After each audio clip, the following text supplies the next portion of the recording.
है आज़र सिद्दीक साहब, बहुत शुक्रिया सर आपने वक्त निकाला। आज़र सिद्दीक साहब, ये फरमाइएगा कि आप लोग जब से इलेक्शन हुए शिकायत कर रहे हैं फॉर्म 45 और 47 का जो डिफरेंस है उसको लेकर, लेकिन नून लीग हुकूमत भी बना चुकी है।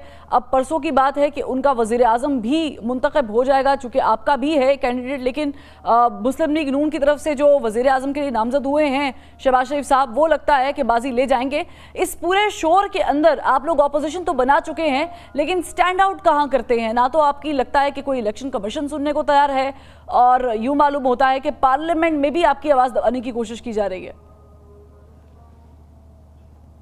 बहुत शुक्रिया। देखिए, इसमें तो कोई शक नहीं है, हमें कोई इलेक्शन कमीशन नहीं है अच्छी।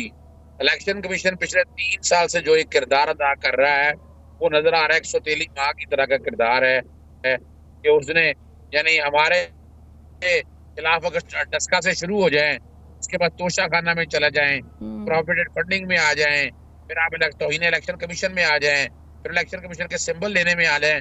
सिर्फ एक सियासी जमात है जिसके साथ इतना कुछ हुआ और ये कोई सौतेला ही कर सकता है, वरना अपने तो ऐसे काम नहीं करते जितने हुए हैं। अब आते हैं आगे, यहाँ भी क्या हुआ, यानी 2018 में जब हम इलेक्शन जीते तो उस वक्त आरटीएस बिठाया गया हमें हराने के लिए, ताकि मेजोरिटी ना आपको हम ले हराने सकें। के लिए बिठाया गया, जिताने के लिए बिठाया गया? क्योंकि जिन जमातों को नुकसान हुआ वो कहती है आरटीएस बैठा है आपको जिताने के लिए। नहीं नहीं नहीं नहीं नहीं नहीं 25 सीटें थी, 25 सीटें बड़ी करीब के मार्जिन से हमें हराई गई, और वो 25 सीटें हमारे पास होती तो तहरीक अदम एतमाद हमारे खिलाफ आ ही नहीं सकती थी। तो ये देखे ना, ये 25 सीटों का तो मसला रहा, 20 ये लोग थे ना, हम बड़े आराम से मेजोरिटी एंजॉय करते। जिस तरह से आज अभी देखे ना, आज इन नहीं तो फिर आज़र सिद्दीक साहब, अब की बार भी ईएमएस वाला मसला हो गया, आरओज वाला मसला हो गया, तो फिर अगर आपकी बात को मैं सच मान लूं तो जो अभी भी हुकूमत बन रही है मुस्लिम लीग नून की, तो फिर हाथ तो उनके साथ भी हो गया, क्योंकि उनको भी मेजोरिटी नहीं मिली। वो भी ये कह रहे थे कि उनकी भी बहुत सारी सीट थी जो खाई गई। नहीं नहीं, ये फर्क है ना, ईएमएस हमें हराई, इस दफा भी ईएमएस हमें हराने के लिए। आप शुरू का ट्रेंड देख लें, फॉर्म 45 जो बातें कर रहे हैं, जो सबूत है, और फॉर्म 45 जाली नहीं बन सकते। ये जो कोई समझ में बैठा हुआ है ना भाई, वो प्रिंटिंग का पता ही किसी को नहीं है। अब ये तो हो ना, एक आध जगह पर चले, एक आध जगह तो प्रिंटिंग प्रेस निकल आई, आपने फॉर्म बना लिए, लेकिन फॉर्म 45 तो बाकायदा टाइप शक्ल में है, नाम लिखे हुए हैं, और उसके ऊपर बाकायदा वो आम आदमी बना ही नहीं सकता। किसी को पता ही नहीं कैंडिडेट की लिस्ट क्या है, ये हमारे सारे आर्गूमेंट आएंगे, और वो फॉर्म 45 सारे हमारे पास मौजूद है, हमारे कैंडिडेट के पास मौजूद है। तमाम मीडिया चैनल ने जब पहले चला और देखा, क्या शुरू के 2 घंटे के अंदर जो ट्रेंड चल रहा था वो पाकिस्तान तहरीक इंसाफ नंबर 1 पे जा रही थी, और उसी ट्रेंड को सामने रखते हुए 180 सीटें।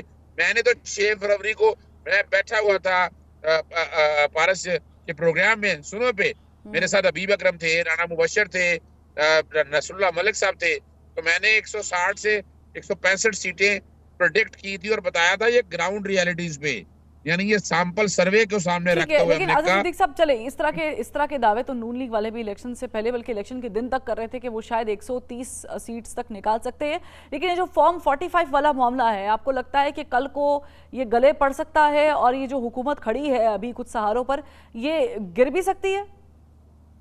देखिए, अभी तक तो मैं अगर सच पूछूं, पार्टी का पर है, इलेक्शन कमीशन ने किरदार अदा ही नहीं किया। इलेक्शन कमीशन में दरखास्तें दायर की हैं, वो कह रहा है इलेक्शन ट्रिब्यूनल में चले जाएं। यानी यहाँ सिर्फ फॉर्म 45 की हद तक नहीं है, यहाँ लोगों को रिटायर कराया गया, लोगों को उठाया गया, पर्चे दर्ज कराए गए।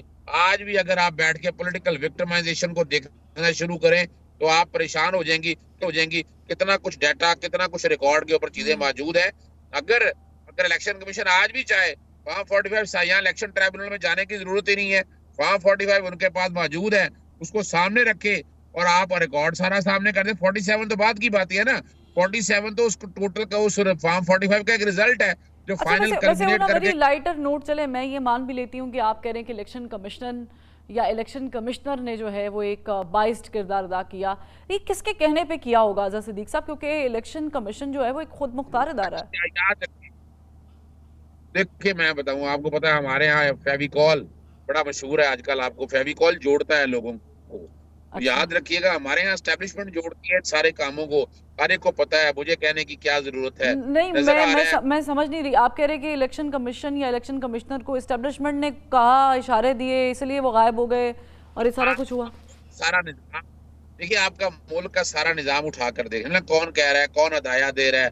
डिप्टी कमिश्नर भी देखा नहीं, एक डिप्टी कमिश्नर को सजा हुई है तो इस तरह आपने चंद लोगों को सजाएं दे दी, सारा कुछ सामने बताएंगे आकर क्या हुआ, किस तरह हुआ। अभी भी देख लें, आज अभी अभी मिसाल ले लें इमरान रियाज की। इमरान रियाज को एक एंटी करप्शन पर्चा बनता कोई नहीं था, एंटी करप्शन भी ताल्लुक कोई नहीं, सरकारी किसी महकमे नहीं, वो यानी उसमें उठाया, उसमें जमानत हुई, तो जनाब वो दहशतगर्दी का पर्चा इमरान खान के घर आने का वो आ गया। अब कौन चलाया? मेरा यही सवाल है कि किसके जाके किसके कहे कहने मरियम पे हुआ? सफदर को कि सर बैठ मेरा के मैं सवाल ये यही कर है, रही हूँ। किसके कहने पे हुआ?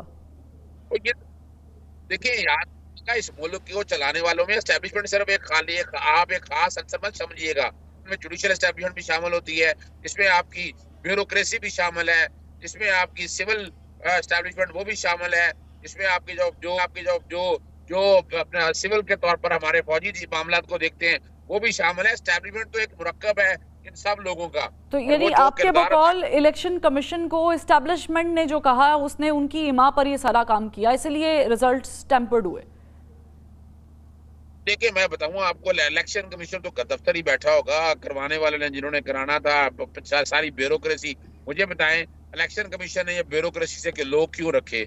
हमने पहले दिन ही चैलेंज कर दिया था, हमें पता था, हमारे पास इतला थी कि इलेक्शन कमीशन ऐसा ही करना चाहता है। हमने उस वाले मामले को चैलेंज किया, इलेक्शन कमीशन फौरन भागा आया सुप्रीम कोर्ट में पहले दिन ही, और आगे वो कंफर्म करा लिया कि जनाब वो सबूत रहने दें। भाई क्यों वो रहने दें?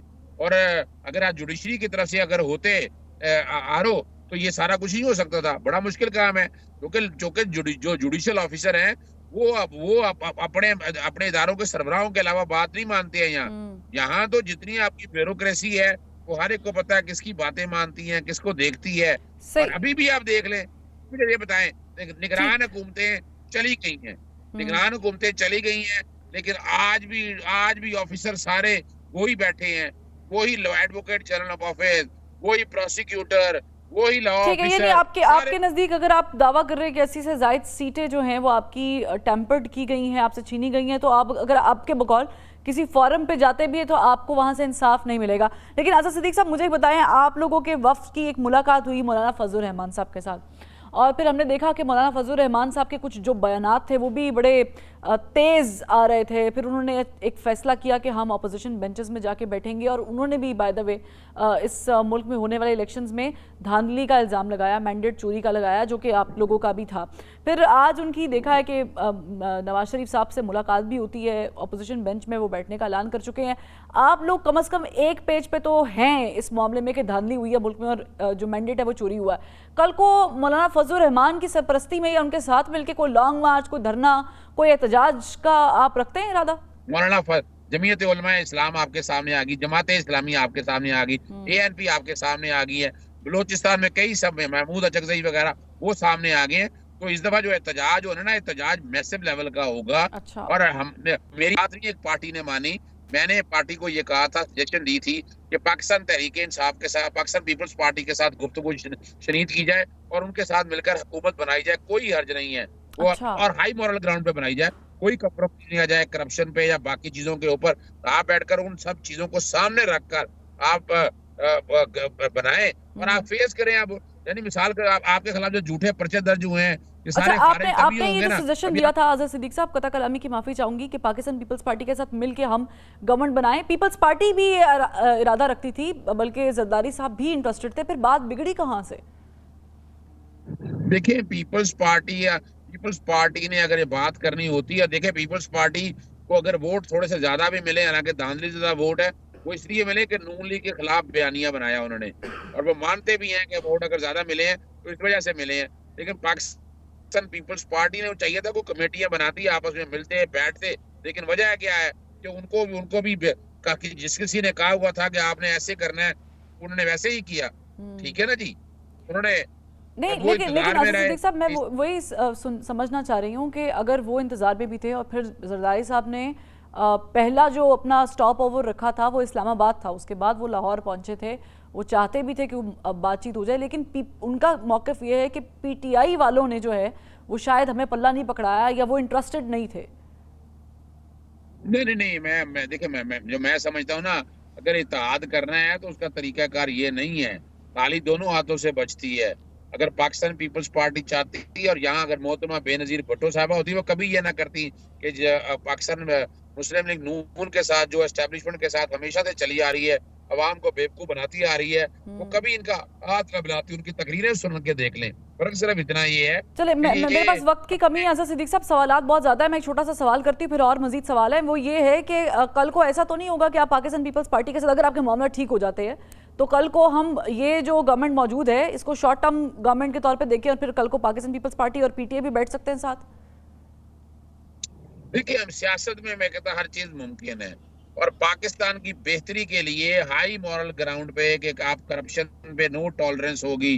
और अभी तो जो ये हालात बनेंगे आपके सामने आ जाएंगे, इनसे संभाला नहीं जाना मुल्क। ठीक है। मुल्क तो इनसे हालत में पहले डिफॉल्ट की तरफ जा चुका है, हालात इनके। तो सर उसमें आप लोग भी तो किरदार अदा कर रहे हैं ना, आप लोग भी तो आईएमएफ को खत लिख रहे हैं, फिर वहां पर आप लोग अपनी फर्म जाहिर कर चुके हैं, फिर उसके थ्रू जो है आप लोग बाइडेन को कहलवा रहे हैं कि इनको कर्जा ना दिया जाए।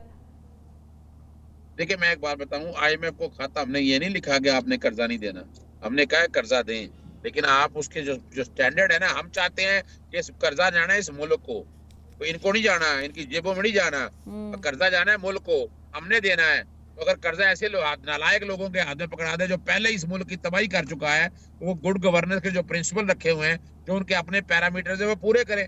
इसमें मुल्क दुश्मनी की कौन सी बात है भाई? या तो इन्होंने कर्जा लेके घर इन्होंने तो भाग जाना है, इन्होंने तो बाहर जायदादें बना ली हुई हैं, इनको पूछने वाला कौन है? करप्शन करते हैं और देखे हैं मिली बगर के साथ सारे केसेस खत्म कर लेते हैं। यहाँ से अंदाजा लगाए ना चीजों को आप सबको। बहुत शुक्रिया आज़ाद सिद्दीकी साहब, आपने वक्त निकाला।